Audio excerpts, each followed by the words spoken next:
Soirée explosive entre le Real Madrid de la Casablanca et Manchester City. Bonsoir à tous et merci de nous suivre pour l'actualité madrilène de ce lundi 10 février 2025.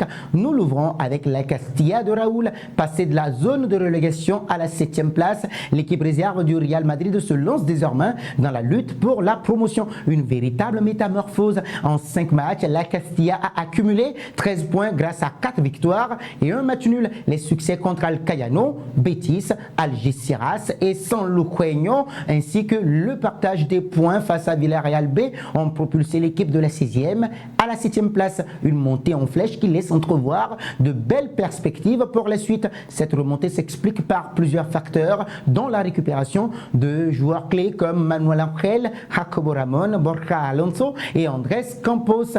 Ces retours ont donné un nouvel élan à l'équipe qui désormais évolue de manière plus cohérente et solide sous la direction de Raúl. L'entraîneur semble avoir trouvé son 11 de départ, permettant une meilleure continuité. Nous poursuivons avec Gonzalo Garcia pour le barrage aller de la Ligue des Champions contre Manchester City. Carlo Ancelotti a convoqué le jeune avant-centre de la Castilla, auteur de 7 buts lors de ses 3 derniers matchs. S'il ne devrait pas jouer un rôle de premier plan contre Manchester City, eh bien oui, Gonzalo pourrait être une doublure très intéressante à Kylian Mbappé. Avec la Castilla, Gonzalo est une véritable machine à marquer. Cette saison, il a inscrit 21 buts en 22 matchs pour le plus grand bonheur de son entraîneur Raúl Blanco. Ce n'est pas la première fois que Gonzalo est appelé en équipe première par Don Carlo Ancelotti cette saison. Le technicien lui avait déjà donné du temps de jeu contre les Ganes en Copa del Rey. Pour ce match, justement, l'Espagnol avait d'ailleurs été déterminant puisqu'il avait inscrit le but de la qualification du Real Madrid. Si cette performance a de quoi lui donner de la confiance, la marche sera nettement plus haute ce mardi contre les Sky Blues de Manchester City. La suite de cette édition avec Saint-Vignon.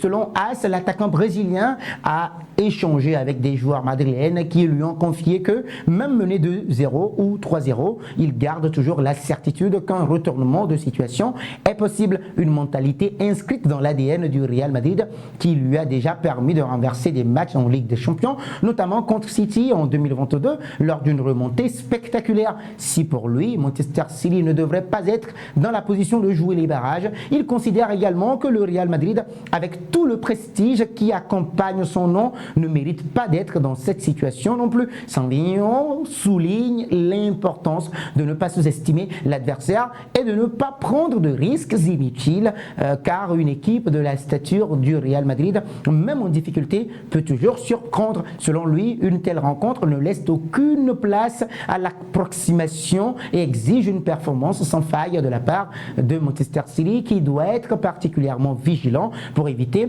de se retrouver dans une situation difficile face à un tel rival. Pour espérer l'emporter, les Sky Blues de Manchester City devront justement répondre aux attentes et afficher une rigueur sans faille ce mardi.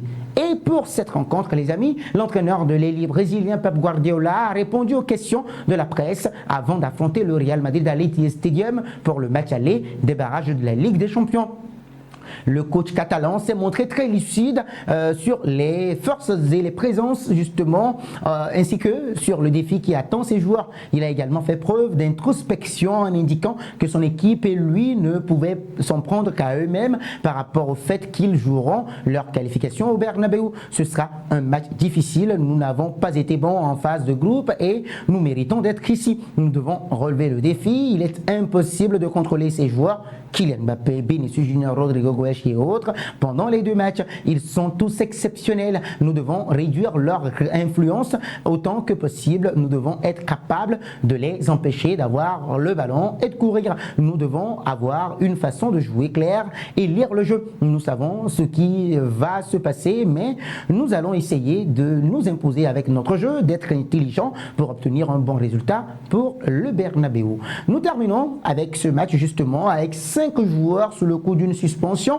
et de nombreux titulaires blessés. Le Real Madrid n'arrive pas dans une posture confortable en Angleterre. L'entraîneur Carlo Ancelotti se trouve face à un véritable casse-tête. Il doit préserver ses joueurs en évitant qu'ils ne prennent une sanction tout en maintenant un niveau de compétitivité élevé. Et cette liste de possibles suspendus touche en majorité le milieu de terrain de Bellingham, Luka Modric, Eduardo Camavinga, Aurélien Tchouaméni et Endrick Felipe Moreira Abdallah de Souza.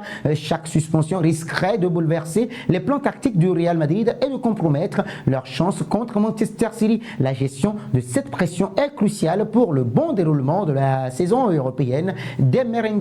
Don Carlo Ancelotti devra aussi bien ajuster ses choix de composition d'équipe que ses consignes pendant le match pour éviter les erreurs fatales tout en restant offensif et dynamique sur le terrain. Si Aurélien Tchouaméni venait à être suspendu, cela représenterait un grand coup dur pour la défense du Real Madrid. Après, avec plusieurs défenseurs déjà blessés, le milieu de terrain français est devenu par les circonstances actuelles un maillon clé dans l'équilibre défensif. Sa suspension priverait l'équipe de l'un de ses joueurs les plus solides, forçant Don Carlo Ancelotti à ajuster davantage sa défense face à l'attaque redoutable des Sky Blues.